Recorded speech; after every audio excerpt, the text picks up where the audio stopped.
मग ऐकतो ना साहेब. आणि ह्या प्रश्नाला न्याय दिल्याशिवाय बसणार नाही ही गॅरंटी मी तुम्हाला देतो. हा, याच्यामध्ये पोलिसांनी पण हायगाई केली. बरोबर, पोलिसांनी हायगाई केली ना. हो,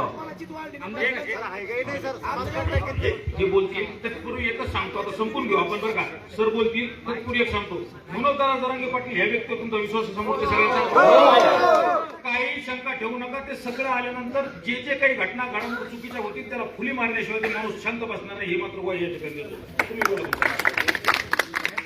आतापर्यंत शांतच आहेत, बरोबर, शांतच बसले, ते शांतच राहतील, बरोबर. पण आता तुम्ही बोलताना एक मुद्दा बोलला की आमच्यामध्ये या लोकांची टीम एंगेज होती, बरोबर, म्हणजे पोलीसवाल्यांची प्रशासन एंगेज होत आहे, बरोबर ना, हेच बोललात ना सर, बरोबर.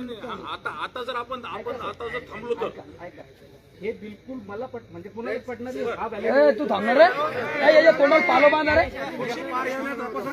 त्या 5-50 लोकांना शांत करण्यासाठी ही कुमक आहे, ठीक आहे. फार अशी 100-500 पोलिसांची लागत नाही. एक माणूस, एक पोलीसवाला असला तरी आम्ही शांत बसतो.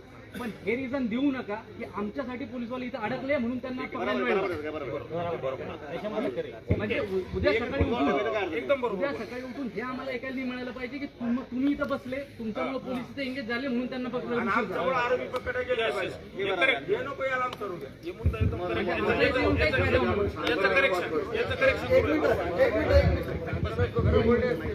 मित्र, आता मी असेल, नाना असेल, दादा होते, चौघ 5 जण बीपी पोलीस स्टेशन मध्ये बसलेलो होतो.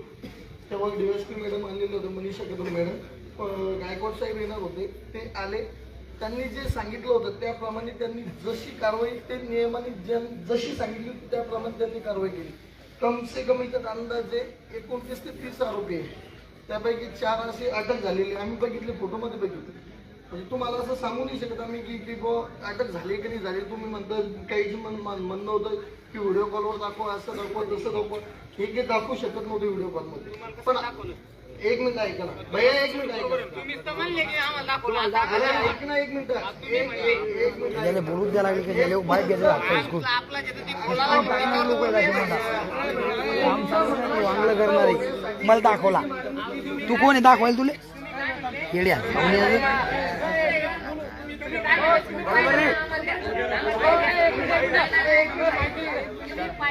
अरे तू माहीत ठेव रे इचकं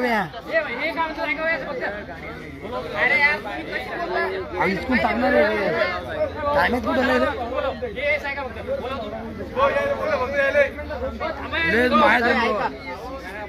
रे माय विसकून घ्यायला